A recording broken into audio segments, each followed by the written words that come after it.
E agora, para a palestra Startups e Organizações Exponenciais, convido aqui ele, que é CEO da Strategios, é uma verdadeira sumidade se tratando de estratégia e novos modelos de negócios e inovação.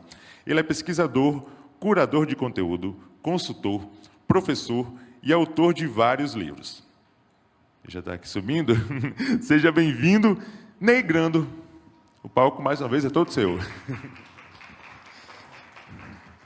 Olá, pessoal. Boa tarde. Primeiro, antes de começar a palestra que a gente tem sobre startups e organizações exponenciais, eu vou fazer um spoiler, solicitado pela Associação Brasileira de Mentores de Negócio, que o vice-presidente Marco Carvalho pediu para eu apresentar rapidinho. Então, a ABMEM é uma associação que une mentores de negócio para difundir as melhores práticas e apresentar meios deles fazerem mentoria de uma forma estruturada e com método. Pode... Beleza. O que eu preciso para ser um bom mentor, para quem tiver interesse, ter experiência, ter um bom networking, ter metodologia, ferramentas e horas de voo. Essas aqui são algumas fotos lá da turma. Nosso círculo dourado é fortalecer e aperfeiçoar o ecossistema de negócios. Esse é o objetivo da ABMEM. Ela tem uma estrutura com regionais, tá? Um conselho, suporte a negócios e associados pelo Brasil afora. É isso aí. Quem tiver interesse, procure a ABMEM, dizendo que quer ser mentor, e você será bem recebido. Pode passar para você.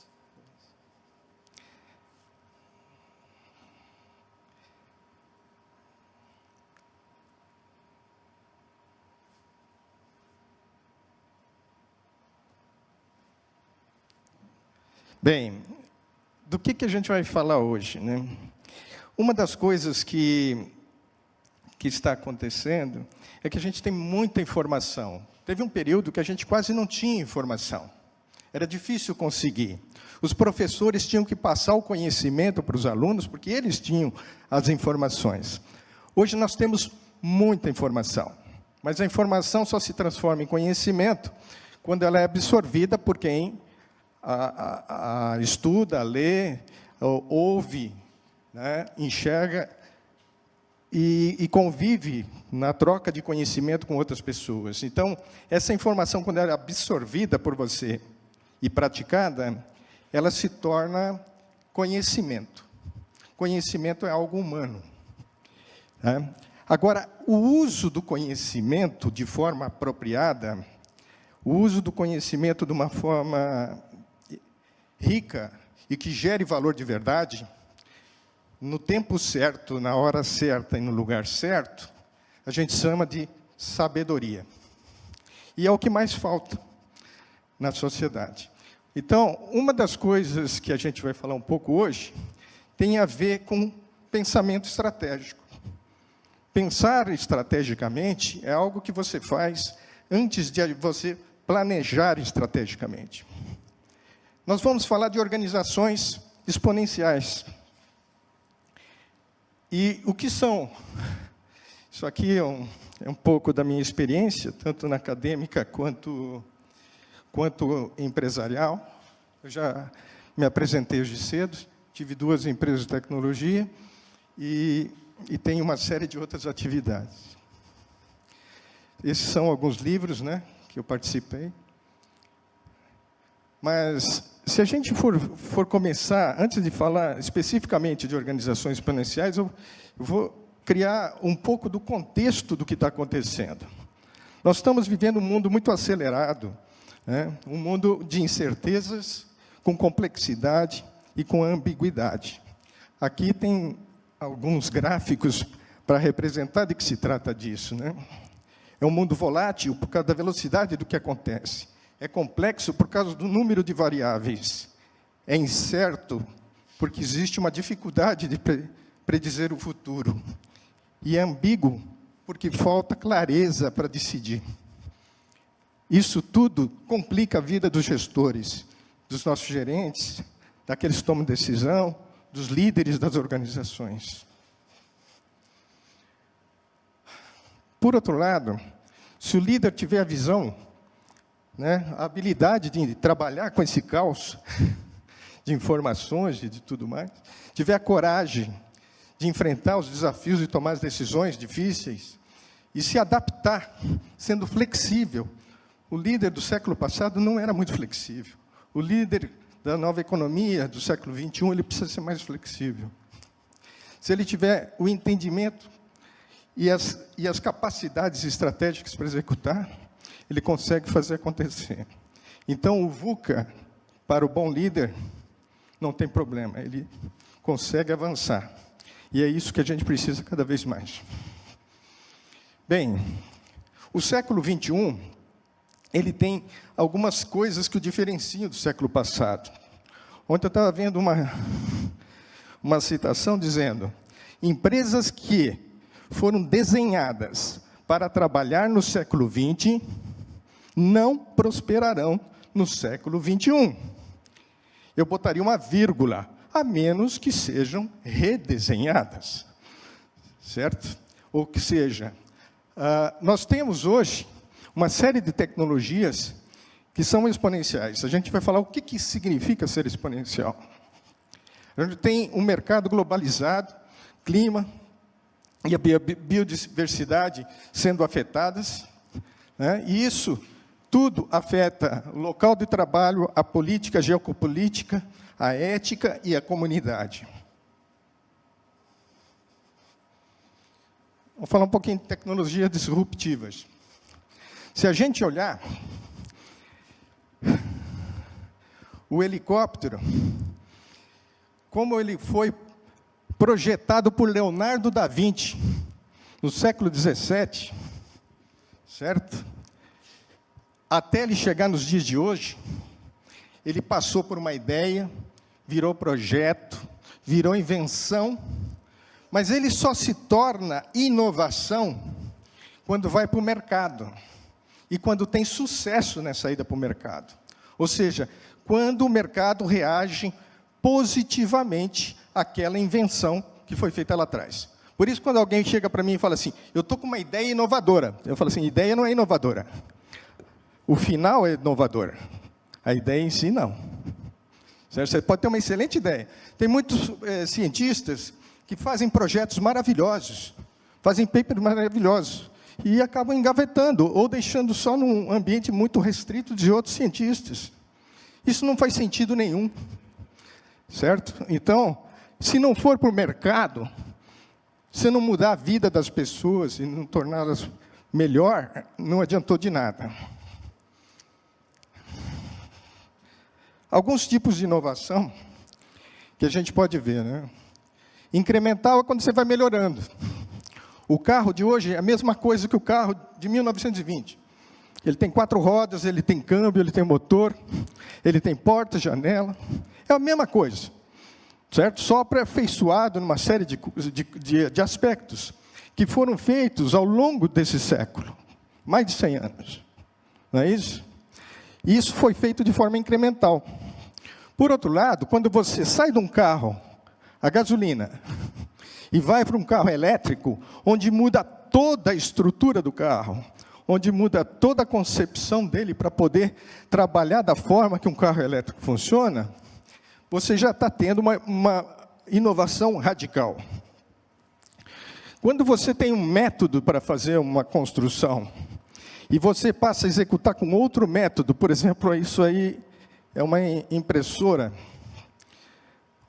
uma impressora 3D aqui, nessa especificação de processo. Então, se você sair de colocar tijolinho e passar a usar uma impressora 3D de prédio, de casa, você está mudando o processo significativamente. Por outro lado, se você começar devagar, com um equipamento que no início, quem acompanhou o início dos celulares sabe muito bem do que eu estou falando. Eles funcionavam muito mal. Tinha lugar que não pegava. Tinha gente que falava que era uma porcaria, que o bom mesmo era você ter fio, você ter linha física.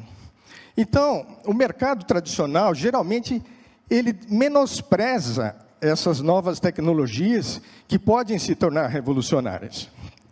E o celular, hoje, que você tem no seu bolso, ele é essa revolução. Então, isso é um tipo de inovação que ela começou pegando uma fatia muito pequena do mercado, mas ela foi ampliando, até tomar conta, romper o mercado tradicional das empresas tradicionais. Isso é inovação disruptiva, diferentemente da radical, e diferente da incremental ou de processos. Só para vocês terem uma ideia, aqui eu vou falar de 6 Ds que acontecem na jornada exponencial tecnológica. Isso é muito interessante, essa parte. Se você pegar, por exemplo, o filme analógico, quando ele passou a ser digital, ele começou com uma máquina que era um trombolho. E tinha uma resolução, né, de 1 megapixel, né, muito baixa. Daí, com o tempo, tanto é que a própria Kodak recusou o protótipo e não seguiu. Daí, algumas empresas passaram a fabricar versões melhores, com capacidade de mais megapixels, a um preço baixo, e começou a pegar uma fatia de mercado que não estava tão preocupada com a excelência da qualidade que você tinha num filme analógico. Para ele estava suficiente, ele era uma pessoa comum, ele não era um profissional. Os profissionais falavam que nunca iam largar as máquinas analógicas na época. Mas aí ele foi para desmonetização. O quê? Isso caiu tanto o preço e melhorou tanto a qualidade que foi sendo absorvidos por outros setores, por outros públicos dentro do mesmo setor de consumo de máquinas digitais. Então, isso se chama desmonetização, porque você está reduzindo o valor. Então, ele está ficando mais barato. Isso é desmonetizar, certo? Agora, quando você pega esse cara e joga para dentro de um smartphone, você jogou fora o hardware. Você pega aquele hardware que você tinha e que você usava e carregava, você tinha que carregar aquele trambolho, né, para cá e para lá, né, que era a máquina de fotografia. Então, toda vez que você ia viajar, você tinha que ficar carregando a máquina e se preocupar de não esquecer em cima da mesa do restaurante, né? Hoje você tem ele, a capacidade fotográfica dentro do aparelho. Então, se você verificar essa imagem, né, quantas coisas que tinha em cima da mesa e quantas coisas foram para dentro do celular, tudo aquilo lá, observem essa figura acontecendo, né? Ela foi, deixa eu ver se dá para voltar aqui. Não dá. Não. Deixa eu ir para frente de novo. Observe essa figura. Em 1981, você tinha isso na sua mesa. E conforme foi passando os anos, cada um desses elementos dentro da sua mesa foi sendo incorporado pela tecnologia. Inicialmente pelos notebooks, pelos desktops, depois pelos notebooks, né?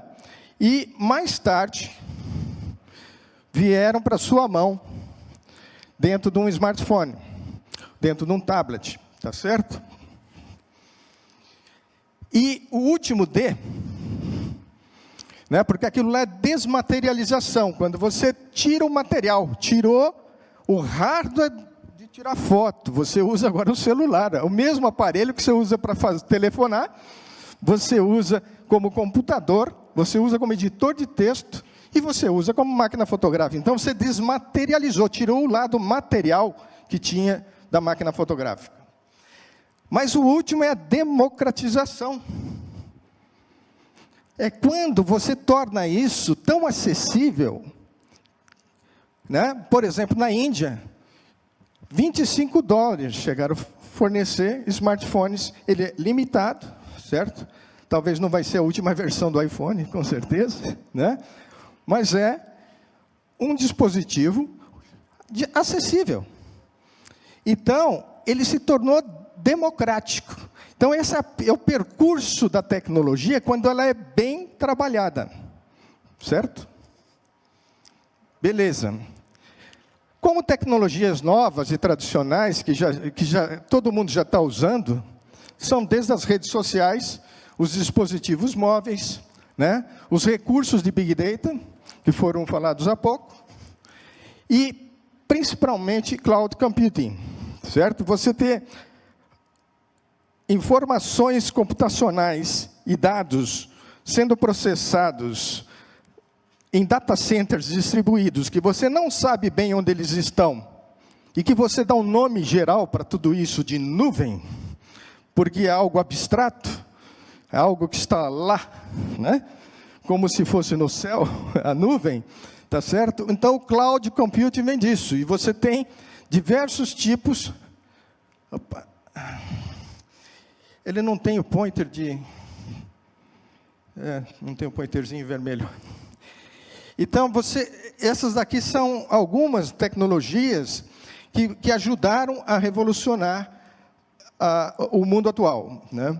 Mas se a gente for um pouco mais, a gente começa a ver tecnologias mais disruptivas, ou tecnologias emergentes, né? Então, aí você vai ter desde robótica, impressão em 3D, carros autônomos, inteligência artificial, blockchain, internet das coisas. Tudo isso são tecnologias novas que, se convergirem e se utilizadas simultaneamente, sabe, combinando elas, criando sinergias entre o uso delas, gera um potencial fantástico de escala, certo? E isso que eles chamam de exponenciar, certo? Essa escala é tão forte que vamos ver como ela funciona. E por que eu falei de sabedoria lá no início? Porque eu vou dar alguns exemplos de algumas empresas que estão tendo alguns problemas sociais. Elas estão usando tudo isso, estão fazendo fantástico, estão crescendo rápido, de forma explosiva, tá? Mas algumas delas estão causando mais problemas do que ajudar de verdade para a sociedade, para a economia. Então, isso precisa ser repensado. Então, daí vem a sabedoria. Né? Nós temos que ser sábios no uso da tecnologia. Só para vocês terem uma ideia, quando começou a impressão 3D, em 2007, uma impressora 3D custava $10 mil. Em 2017, 10 anos depois, $100. Você comprava uma impressora para imprimir 3D. Talvez não fosse a mesma impressora, tem que entender que algumas eram mais profissionais, mais industriais, e outras menos. Mas a diferença cá entre nós é muito grande, e não existia, em 2007, a impressora de $100. Hoje tem ainda a impressora de $10 mil, mas talvez que imprime aço, né? Que imprime outros tipos de materiais sofisticadíssimos para a indústria, tá? Mas a impressão 3D em casa ficou muito barata. E isso é verdade para todas essas outras tecnologias, que eu não vou adentrar cada uma delas por causa do tempo, né? Todas elas reduziram... Olha o drone, caiu 1000 vezes o preço, tá? Sensores de IoT, 100 vezes o preço. Painéis solares, 2000 vezes o preço. Hoje você pode ter painéis solares na sua casa com retorno sobre investimento em 2 anos, não é? Agora a gente vai falar realmente da chamada, né? Bem, as startups, quando se fala em startup, a primeira coisa que a gente tem que entender é que tem muito tipo de startup. Tem fintechs, que é da área financeira, tem edutechs, que é da área de educação, tem healthtechs, que é da área da saúde. Então, quando você trabalha um segmento de mercado com alta tecnologia, você cria um tipo de startup para aquele segmento e você dá um nome para aquilo, certo? Além disso, startups têm seu ciclo de vida. Quando uma startup nasce, às vezes ela está no conceito. Aquele cara que chega, eu tive uma ideia, né? Ele está lá no iniciozinho, -2. Daí, mas não sei o que lá, estou vendo aqui, está identificando o problema, está ajustando, está buscando solução. Quando ele começa a encontrar a solução, ele está no -1. Daí ele começa a adquirir os sócios, montar o negócio, criar a estrutura, buscar o primeiro capital dos amigos, da família e tudo mais. Daí ele já está no 0. Ali ele já começa a conseguir dinheiro de pessoas mais próximas, nunca de um investidor. Muito difícil. Tá? Mas conforme ele vai validando o modelo, esse protótipo dele, ele vai validando junto ao cliente. É um processo de interação com o cliente e de iteração no ciclo de desenvolvimento. Né? Conforme ele vai fazendo isso, ele vai caminhando por essas etapas, né? Até que chega um ponto que ele chama a atenção do investidor, seja ele investidor anjo, depois, mais tarde, de um fundo de capital de risco, né? E até de fundos de private equity, quando ele está lá na frente.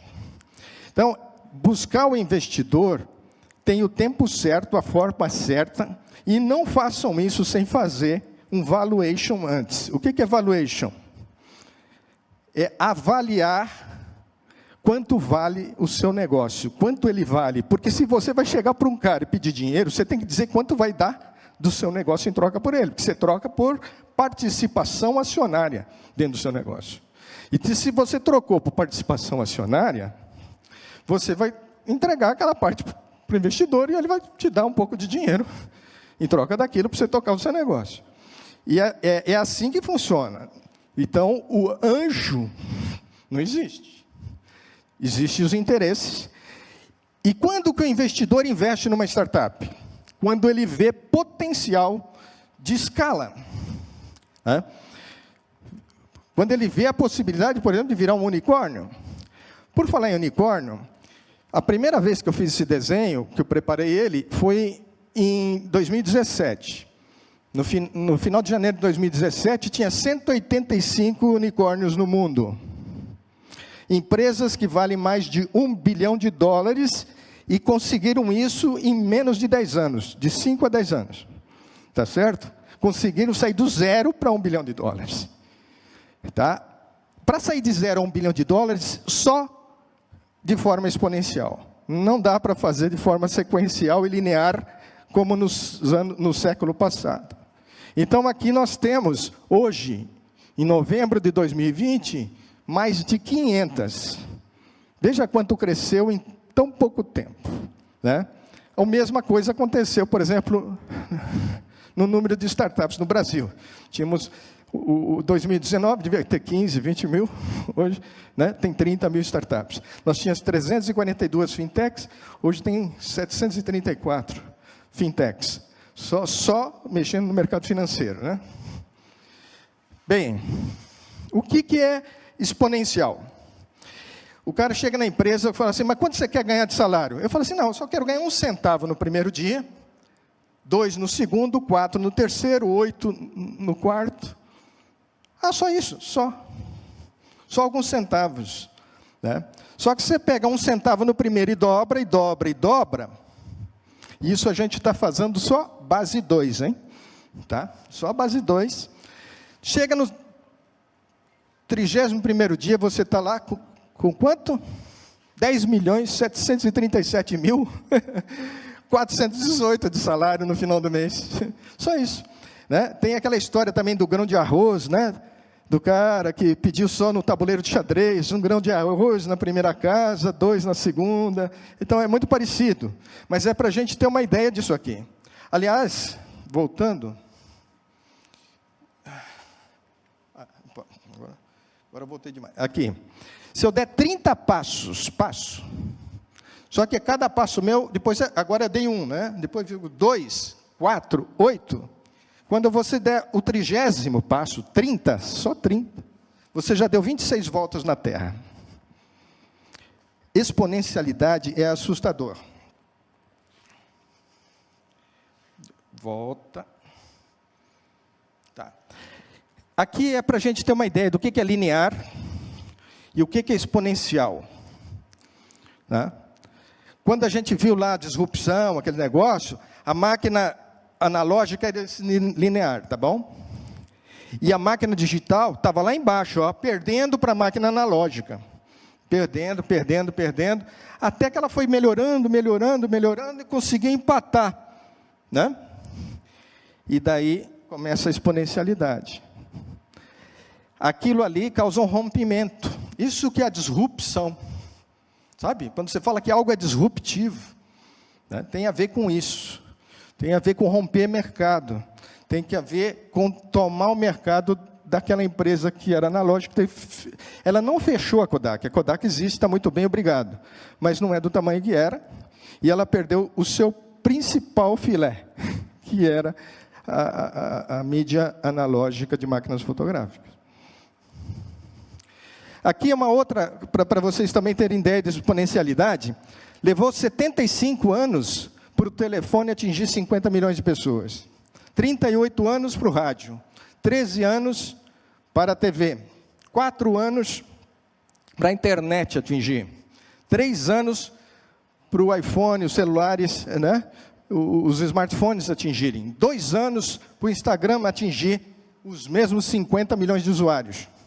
E apenas 15 dias, só 15 dias para o Pokémon atingir 50 milhões de usuários, quando ele foi lançado e fez todo aquele sucesso, etc. e tal, foi meio fogo de palha, né? Subiu e depois desceu, né? Também tem essas coisas. Beleza? Então, mas tá bom. E aí, se eu trouxer essa exponencialidade, toda essa capacidade exponencial para dentro de uma organização, o que ela pode se transformar? Então, esse slide é o mais importante dessa palestra. E é uma verdade. E tem muita empresa tradicional que dá risada. Se você falar assim, eu vou te fazer uma palestra sobre organização exponencial, o cara dá risada. Porque é a mesma Kodak dando risada da máquina digital. Sabe? Não faz sentido para eles. Eles não conseguem entender. É uma questão de mindset. Ou mentalidade em português para vocês. Né? É uma questão de mentalidade. É uma questão de cultura. É uma questão de entendimento do que está acontecendo. De acompanhar as tendências. De acompanhar as tecnologias. De entender o que essas tecnologias fazem. E como que elas podem ser potencializadas no seu negócio. Tá certo? Beleza.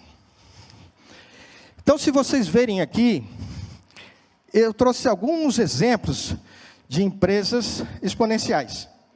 Mas poderia trazer vários outros, centenas de outros, talvez milhares hoje já. Então, não são só essas. É que essas aqui eu tenho mais material sobre elas, só isso que eu pus aí. Tá certo? Mas são todas empresas Exxon. O que a gente vai falar hoje aqui, que eu acho que é a parte mais importante, mais gostosa dessa apresentação? Eu vou falar quais são os atributos de uma empresa Exxon. Como que ela se tornou Exxon? Como é que ela é uma organização exponencial? Tá? Como que ela se torna? E por quê? Quando que é interessante fazer isso? Então, Salim Ismail e mais 2 colegas deles lançaram um livro. Eu acho que em 2014 eu li o livro deles em original em inglês, chamado Exponential Organizations. Tá? Depois foi traduzido por organizações exponenciais em português. Tá certo? Mas esse livro, quando ele lançou, eles fizeram uma pesquisa com centenas de empresas, Exxon, muitas empresas dessas, entrevistaram os seus líderes, entrevistaram o pessoal, observaram o comportamento dela ao longo do tempo, analisaram tudo isso. E vocês sabem que pesquisador adora fazer tabelinha, né? Fazer comparação. Opa, peraí, tem alguns atributos aqui que essa tem é igual a daquela. Olha, eles fizeram a mesma coisa. Vamos dar um nome para isso aqui? Tá, deram um nome, deram outro nome, deram outro nome. Conseguiram 11 atributos. 11 atributos que caracterizam essas organizações exponenciais. Veja, por exemplo, o Snapchat. Ele tinha uma avaliação de 0 milhões, em 2011. Em 2014, quantos anos depois? 3 anos depois. 3 anos depois, valia 10 milhões. Quantas vezes ela foi valorizada, a empresa? 10 mil vezes. E tem gente que está preocupado se vai conseguir subir 1% no ano que vem, ou 5%, sendo que o setor cresce a 12%. Pô, você está atrás do segmento do setor. Tem gente todo orgulhoso, fala, eu cresci 15%. Daí você vai ver quanto que os concorrentes, todos o resto do setor cresceu naquele mês, 17%. Daí eu falo, pô, você não cresceu, cara, você diminuiu. Não é? O cara fala orgulhoso que cresceu 15%, mas ele não viu a média do crescimento do setor dele no mercado. Agora, quando você fala que alguém cresceu 10 mil vezes, não tem crescimento de setor de mercado que chega a isso. E assim, aqui os outros exemplos do crescimento que tiveram. Então, buscando identificar isso, eles encontraram a fórmula. Preste atenção nessa fórmula, porque os slides daqui para frente, eu tenho pouco tempo, eu estou correndo, eu dei essa palestra em 1h30, e aqui eu estou tendo que dar em meia hora. Né? Então, por isso que eu estou correndo, eu peço desculpas. Tá? MTP é Massive Transformative Purpose, ou seja, é o propósito massivo transformativo. Mais escala, mais ideas. Scale é um acrônimo de 5 atributos. S-C-A-L-E. Né? E o outro, mais 5 atributos. I-D e A-S. Que é mais um acrônimo de 5 outros atributos. Então, nós vamos ver isso aqui. MTP, com ideas e scale. Agora, uma característica muito importante de organizações exponenciais. As organizações do século passado, elas trabalhavam muito a competição e lutavam muito para evitar a escassez de recursos, contra a escassez de recursos. O foco era na escassez. O foco das Exos é na abundância. O que tem de abundante por aí, que tem a ver com o meu propósito, e que eu possa usar tecnologia para potencializar isso dentro da minha organização. É isso que faz aqui.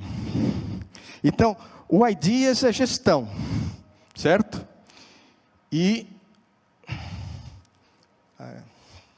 Opa, agora foi 2. E o Scale, tá? É acesso. Você precisa ter, a partir de um propósito, acesso a determinado tipo de abundância, e depois você tem que ter mecanismos dentro da organização. A abundância está lá fora, é externo à organização. Tá? E daí você tem mecanismo de gestão para trabalhar essa abundância externa para dentro da sua organização. É disso que a gente vai estar vendo. Eu estou apontando para lá, mania. Tá certo? Então, olha aqui. Isso aqui é o MTP. Então, vamos falar do primeiro atributo. O atributo é você ter um propósito que qualquer pessoa da sua organização sabe qual é. Qualquer fornecedor seu sabe qual é o seu propósito. E qualquer cliente seu, você perguntar para ele na rua, ele sabe seu propósito de cor. Não é algo complexo, é algo simples, prático, fácil de memorizar e que você vai trabalhar dentro da sua marca. Quando você trabalha a sua marca, você trabalha essa frase. Tá? A Google fala que ia organizar as informações do mundo quando ela nasceu. Há quantos anos atrás? Todo mundo sabe disso, ou não conhece o Google. Certo? Aliás, eu diria que 90%... ou 99% das pessoas que têm computador e usam o Google não sabem usar o Google. Não sabem usar ele adequadamente. Não sabem usar os recursos e o potencial de pesquisa que ele tem. Sabendo usar, você tira muita coisa de lá. Tá? Então, aqui, você vê algumas frases e existe toda uma técnica para preparar um MTP. Só isso aqui já daria uma palestra. Se a gente parasse aqui, vamos falar de MTP, a gente ficaria aqui 2 horas falando de MTP. Tá bom? Daí, Scale, 5 atributos externos que permitem às organizações acessar abundância global. Que atributos são esses, cara? Estou interessado. Porque se eu aprendê-los, eu posso trazer para dentro da minha organização. Então, por exemplo, se chama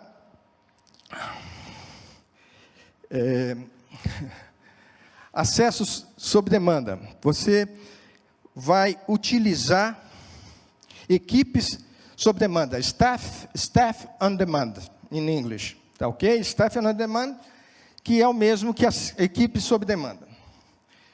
Como que eu trabalho equipe sob demanda? Por exemplo, a Procter & Gamble, ela contrata, para ela não ter que ficar pegando todas essas pessoas disponíveis no mundo inteiro, para chegarem lá no supermercado e ver se a prateleira está com os produtos dela da forma certa que deve estar, conforme ela recomenda para o supermercado, ela tem alguém para fazer esse ponto. Não importa no lugar do mundo tiver.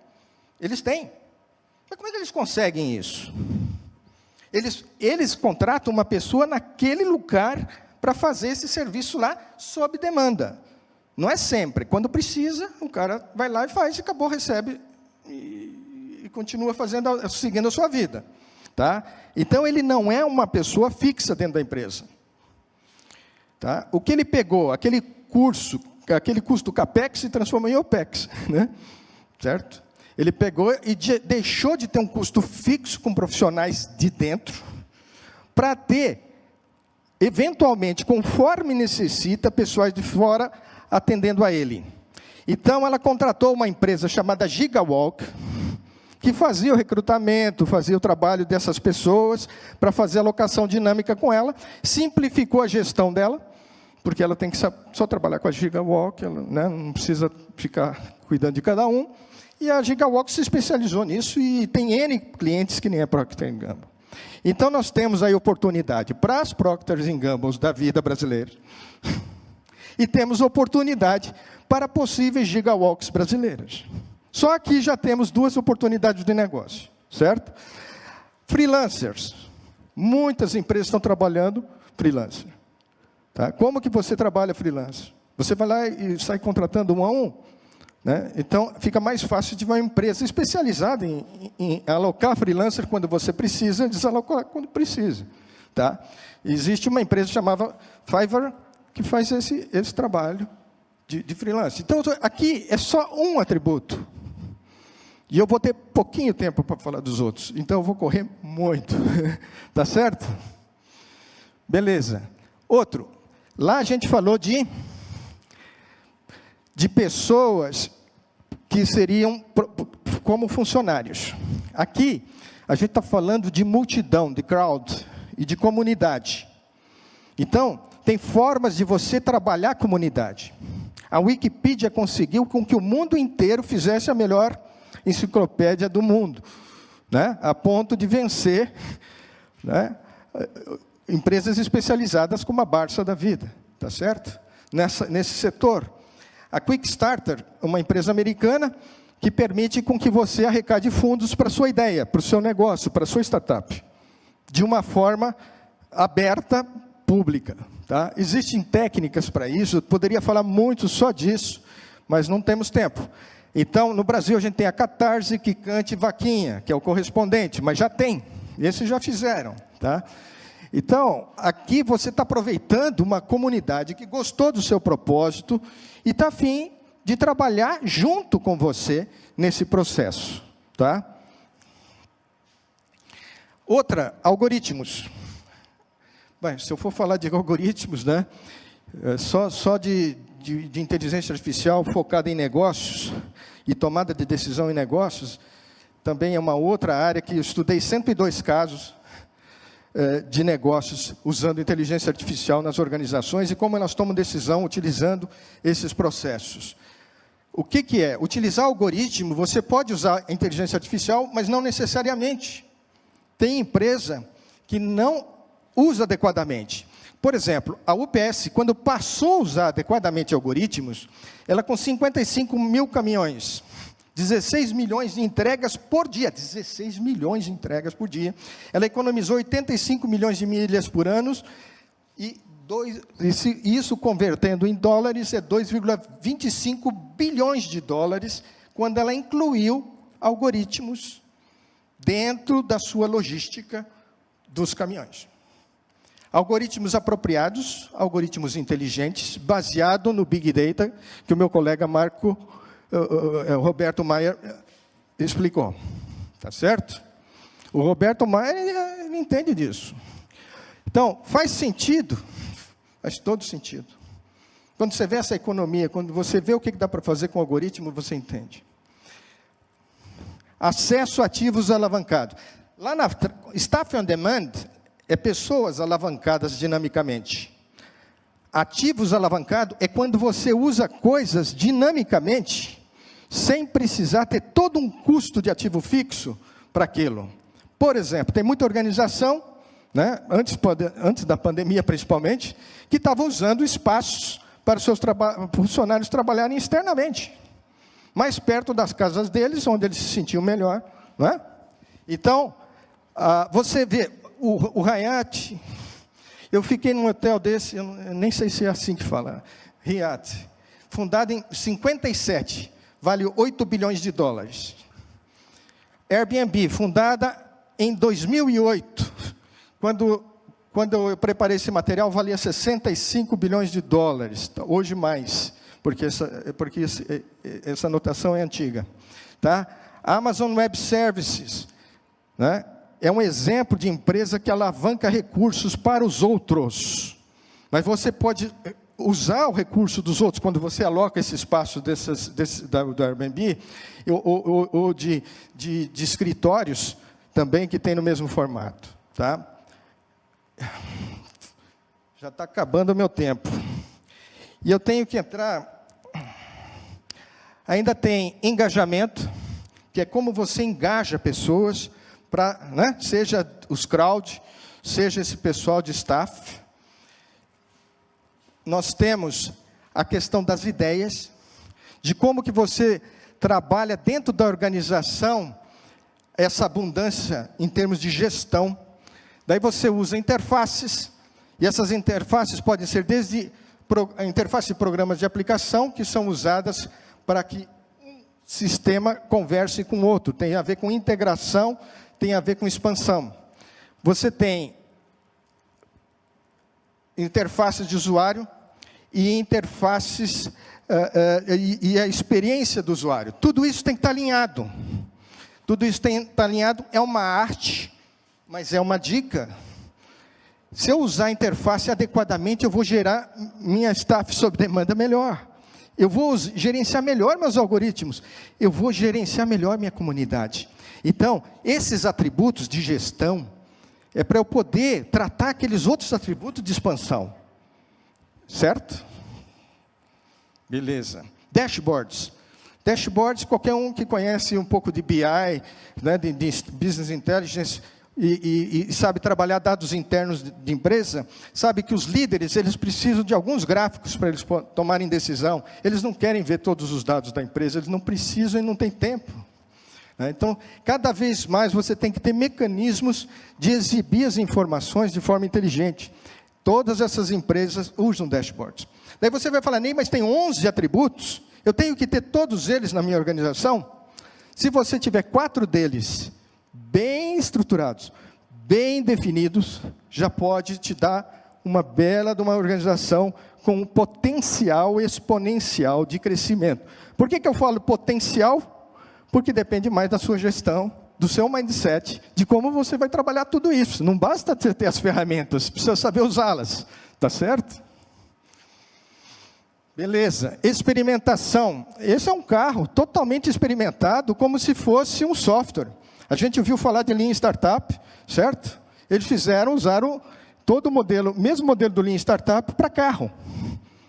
Incrível. A Tata fez isso. Eu não me lembro o nome desse carro. É o Tamo. A Tata Motors, o carro é o Tamo. Eles fizeram essa experimentação. Daí, autonomia. Isso aqui é o horror dos gerentes, né? Gerente não quer perder a autoridade. Como que eu vou dar autonomia para a minha equipe? Daí não preciso mais de mim. Não, se engaja com eles, trabalha junto, cara. Não é? Vira um membro de equipe que faz sentido. A sua autoridade vai ter muito mais valor. Né? Mas pouca gente gosta desse item, mas esse é um item que ajuda muito N organizações por aí. Essa Birdswork é uma empresa holandesa que trabalha com enfermeiras de uma forma maravilhosa. Tem um livro chamado Reinventando as Organizações, em português, do Lalux, Frederic Lalux. Era Reinventing Organizations. Eu li ele há uns 5 anos atrás. Eu me encantei pelo livro, tá? Porque ele trabalha um conceito de organizações TEAL, que mais tarde a gente ouviu falar das APOS, com o Holacracia, que é o Holacracy, né? E a gente conhece a Agile e OKRs, que é Objective and Key Results, que são métodos mais simples do que um Balance Scorecard para você gerenciar KPIs da sua organização, para você gerenciar métricas, porque aquilo que não é medido não é gerenciado. Então, OKRs é algo muito atual hoje de como você trabalha a gestão por objetivos dentro da organização.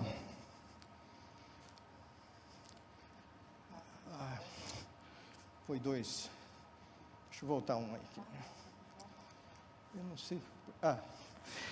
E tem a questão social, tá? Que é o último atributo do IDEAS, né? Eu estou vendo todos os 11, esse é o 11º. Tá? Ou seja, você tem condições de trabalhar a sua comunidade. Lembra lá do crowd e de uma série de outras coisas, né? Do staff e tudo mais. O ideal é que a organização faça inovação aberta. E para fazer inovação aberta, você tem que ter alguma forma de você lidar com o seu fornecedor parceiro, que vai fazer inovação junto contigo, ou com o seu cliente. Não é só startup. O pessoal fala em inovação aberta, pensa que é startup. Não. Você pode trabalhar em inovação aberta com o cliente, você pode trabalhar em inovação aberta com o fornecedor, e você pode até trabalhar em inovação aberta numa coisa que eles chamam de Corporate Startup Engagement, que é essa conexão entre empresa e startup, para fazer inovação aberta. Tá? Agora, ferramentas de sociabilização entre as equipes, porque senão aquele pessoal que trabalha dentro da organização, que não está trabalhando nessas startups ou nas unidades de negócio interna, que ele pretende fazer spin-off ou coisa do tipo, às vezes fica enciumado com o outro, surgem problemas de cultura, de administrar cultura. E para tudo isso, você tem que ter mecanismo de gestão para trabalhar isso. Se não sabe disso, dá confusão, dá problema, dá dor de cabeça. Tá certo? Beleza. Bem, resumindo os Exos, tá? Eu tenho que ter um propósito que seja realmente transformador. Isso aqui tem que ser muito bem pensado. Tem que ficar dias fazendo workshop disso aqui, para você chegar com um bom propósito massivo, transformativo. Tá? Esse propósito tem que ser grande. O Crucial, agora não me lembro o primeiro nome dele, me deu agora o nome do Crucial, que fica lá na Singularity University também. Ele quer prolongar a vida humana, então ele trabalha em longevidade.